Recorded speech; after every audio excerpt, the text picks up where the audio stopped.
ሩሲያ ከሰሜን ኮሪያ አዲስ አይነት ጠንቀኛ የባላስቲክ ሚሳይሎችን ማግኘቷ ተሰምቷል። የሩሲያ የጦር ስልት ወደ ደቡባዊ አቅጣጫ መስፋፋቱም ተገልጧል። የሩሲያን የግዙፍ ጦርነት ዝግጅት የተመለከተው የሰሜን አትላንቲክ ጦር ቃል ኪዳን ድርጅት ኔቶ በበኩሉ የፖላንድ የፊንላንድና የሊቱዋኒያን በሩሲያ የጥቃት ኢላማ ውስጥ መግባት በተመለከተ የኒውክሌር ጦር መሳሪያውን ለማስፋፋትና ለማጠናከር መወሰኑም ተነግሯል። ዩክሬን ደግሞ የሩሲያን የኒውክሌር ተደራሽ መርከብ መታ ማስመጧም ተሰምቷል። ሩሲያን በወገኗ የሰሜን ኮሪያን ስሪቶቹን የኤንኬ-23 ባላስቲክ ሚሳይሎች ተጠቅማ በዩክሬን ከፍተኛ ኪሳራ ማስመዝገቧም ተገልጧል። ይህንኑ ርዕሰ ጉዳይ በዓለም አቀፉ ትንታኔ ዘገባችንም መርጠን ተመልክተነዋል። ከትንታኔ ዘገባው ጋር ትዕግስቱ በቀለ ነኝ።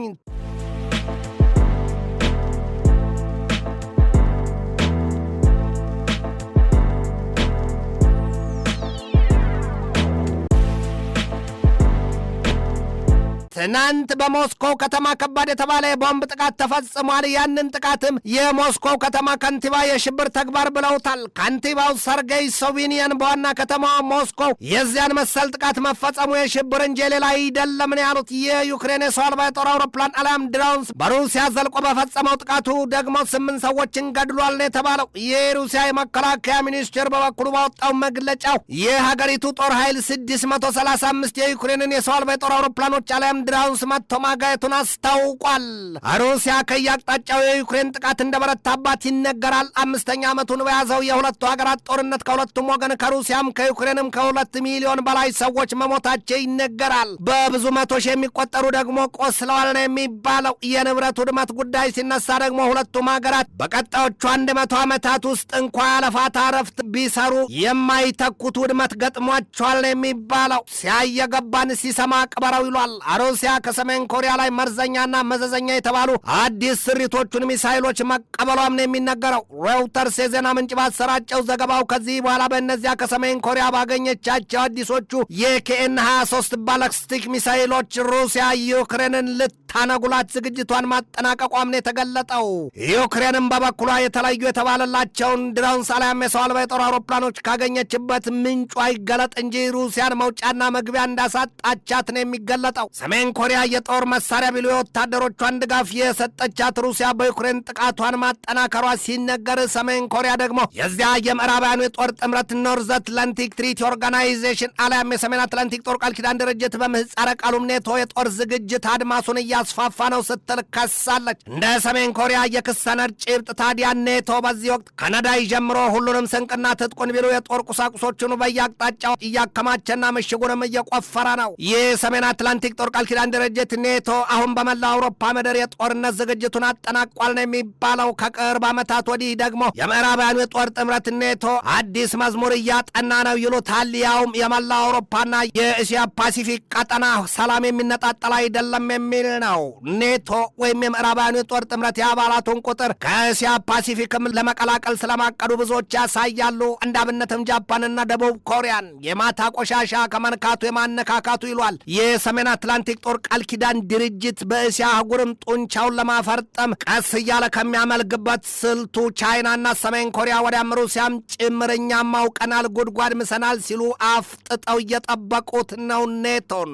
የሰሜን አትላንቲክ ጦር ቃል ኪዳን ድርጅት ኔቶና ሩሲያን አጋጭቶ ለዚህ ለዛሬው ፍጥጫ በቃቸው ደግሞ የድርጅቱ ወደ ምስራቅ አውሮፓ የመስፋፋቱ ጉዳይ ነው። አሁን ሰሜን ኮሪያን አስቆጥቶ የቋያ ሰዓት ያለበሳት ዋናው ነገር ደግሞ የባለ 32 አባል ሀገራቱ ጥምረት ኔቶ ሪም ኦፍ ዘ ፓሲፊክ ድሪል ሲል ያደረገው ግዙፍ የጦር ልምምድ ነው። ከዚያ የጦር ልምምድ ወዲህም የዚያ የእስያ ፓሲፊክ ግዙፍ የጦር አውድማ ይሆናል የሚል ስጋት ገዝፎ እየተነገረበት ነው ሲል የአናዶሉ ዘገባ ይተነትናል። በወዲህ በምስራቁ ጎራ የተከፈሉት ቻይና፣ ሩሲያ፣ ኢራንና ሰሜን ኮሪያም ግዙፍና ጠንካራ የሚባል የወረራ ስሌት ቀምረዋል ይሏቸዋል። እኒያ በምስራቁ ጎራ የቆሙት ሀገራትና መንግስታት የሰሜን አትላንቲክ ጦር ቃል ኪዳን ድርጅት የኔቶን አምሳያ አይደሉም ነው የተባለው። በአሜሪካ ጦር ኃይል ጡረታ ከፍተኛው ጀነራል ሪር አድሚራል ማርክ ሞንቲጎመሪ ከፎክስ ኒውስ ጋር በነበራቸው ሰፊ ቃለ ምልልስ ዩክሬን በዚህ ዘመን የምትዋጋው ከሩሲያ ጋር ብቻ አይደለም ከቻይና ከኢራንና ከሰሜን ኮሪያም ጋር ነው ሲሉ ነው ያብራሩት። እንደ ሞንቲጎመሪ ሰፊ ማብራሪያ ታዲያ ሰሜን ኮሪያ ለሩሲያ የጥይት የጦር መሳሪያና የወታደር ኢራን ደግሞ የድሮንስ አሊያም የሰው አልባ የጦር አውሮፕላኖችና የማምረቻ ፋብሪካም ሳይቀር ገንብታላታለች ሰጥታለችም ነው ያሉት። ቻይናም ብትሆን የምጣኔ ሀብት ድጋፍና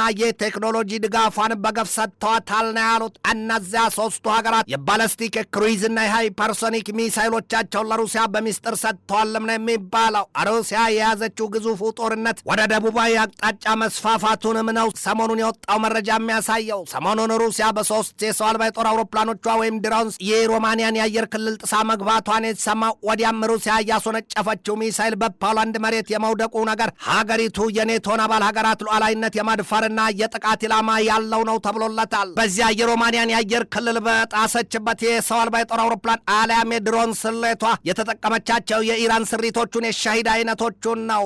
ሩሲያ በዚህ እየተገባደደ ባለው የአውሮፓውያን 2026 ዘመን ብቻ የሰሜን አትላንቲክ ጦር ቃል ኪዳን ድርጅት የኔቶን አባል ሀገራት የአየር ክልል ጥሰው የገቡት የሰው አልባ የጦር አውሮፕላኖቿ ቁጥር 18 መሆኑ ነው የሚነገረው። ሩሲያ በዩክሬን ላይ ወረራ ካወጀችበት ከዚያ የአውሮፓውያን 2022 ጀምሮ ደግሞ የሰሜን አትላንቲክ ጦር ቃል ኪዳን ድርጅት አሊያም የኔቶን የአየር ክልል ጥሰው የገቡት የሰው አልባ የጦር አውሮፕላኖቿ አሊያም ድሮንስ ቁጥር 33 ነው። የሮማኒያው ፕሬዚደንት ኒኮሰርዳን በሰጡት ማብራሪያ የሩሲያ ፌዴሬሽን በሮማኒያ የአየር ክልል የሚፈጽመው ጥሰት ሊታገሱት የማይቻል ነው ሲሉ አውግዘውታል። ሩሲያ ብዙ ጊዜ በሰው አልባ የጦር አውሮፕላኖቿ ላይም በድሮንስ አሰሳዋ የሰሜናዊና የማዕከላዊ አውሮፓን ለማጥቃት ማቀዷን ዘልቀው ያሳዩባታል። የሰሜን አትላንቲክ ጦር ቃል ኪዳን ድርጅት የኔቶ ዋና ጸሐፊ ማርክ ሩትን በበኩላቸው በሰጡት ማብራሪያ የሩሲያ ሚሳይል ፖላንድን መጥቷል፣ ሚሳይል ጥፊ አይደለም፣ ዝግጅታችንን እናጠናክራለን ሲሉ ነው ያሳዩት። ሙያ በልብ ይሉትን ያስታውሷል። ሩት በዚሁ ጉዳይም ከፖላንዱ ጠቅላይ ሚኒስትር ዶናልድ ታስክ ጋር በስልክ ዘለግ ላለ ጊዜ መምከራቸውን የተሰማው። ጉዳዩ በሩሲያ ዘንድ ግን የአውሮፓውያኑ የትኛውም ዱለት አልባ ቢንጫጫ ባንድ ሙቀጫን ቢሆን የሰሜን አትላንቲክ ጦር ቃል ኪዳን ድርጅት ኔቶ ሁሉንም አይነት የጦር መሳሪያውን ለመስጠት መዘጋጀቱንም የገለጠው። በፖላንድ በፊንላንድና በሊቱዋኒያ የኒውክለር ጦር መሳሪያውን ማስፋፋቱ ተነግሯል።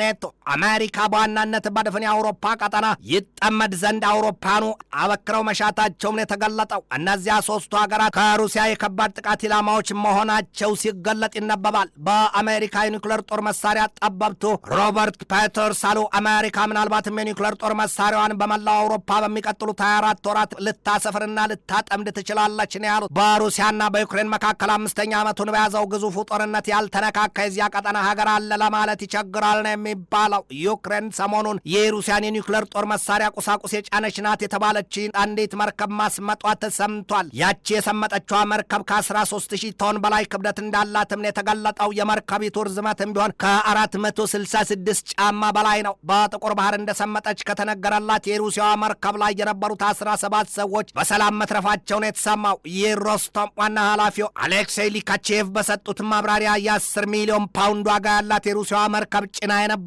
የኒውክለር ጦር መሳሪያ ቁሳቁስ ሳይሆን የንግድ ቁሳቁስ መሆኑን የገለጡት ሰውየው በማብራሪያቸው የዚህ አይነቱ ጥቃት የባህር ላይ ሌብነትና ዝርፊያ ነው ሲሉም ገልጠውታል። ሩሲያ በመርከቧ ላይ ለተፈጸመባት የዚያ መሰሉ ጥቃትም የበቀል ምላሿን ለመስጠት መዛት መፎከሯን የተሰማው። በዩክሬን ጥቃት የሰመጠችዋ የሩሲያ መርከብ መጠሪያ ስያሜዋ ያኒና ሲሆንም መነሻዋም ከስዊዝ አንኮሬጅ ሆኖ ጉዞና መዳረሻዋ ደግሞ የነበረው ወደ ስዊዝ ካናል እንደነበር ሊካቼቭ አስታውቀዋል። የዩክሬኑ ፕሬዚደንት ቮሎዲሚር ዘለንስኪም ወጡና ምዕራባውያኑ መንግስታት ለሀገራቸው ተጨማሪ የአየርና የሚሳይል መከላከያዎችን ይሰጧት ዘንድ ተማጽነዋል። የዩክሬኗ ርዕሰ ከተማ ኪቭ አሁንም በሩሲያ የቦምብ ጣይ አውሮፕላኖች ክፉኛ ተደብድባለች። የዩክሬን የአየርና የሚሳይል መከላከያዎችም ቢሆኑ የሩሲያን ሚሳይሎችና የአየር ጥቃት ለመመከት ያልቻሉም ነው የተባለው። በአንጻሩ ደግሞ የዩክሬን የሰው አልባ የጦር አውሮፕላኖች አሊያም ድሮንስ በሩሲያ ውስጠኛ ክፍል እንደ ሩዝ ውስጥ ኮብራ በአየሩ ላይ በለሆሳስ እየተስለከለኩ ገብተው የሩሲያን የነዳጅ ዘይት ማውጫ ማጠራቀሚያና ማጣሪያ ስፍራዎችን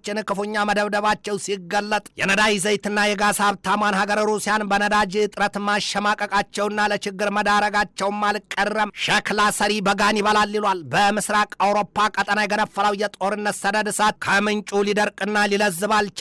ወዲህ ደግሞ በመካከለኛው ምስራቅ የፈነዳው የጦርነት ባጭ ወይ ሰንኮፉ ሙልጭ ብሎ አልወጣ። በየቀኑ ማጀቱና ማሰቃየቱ ብሷል።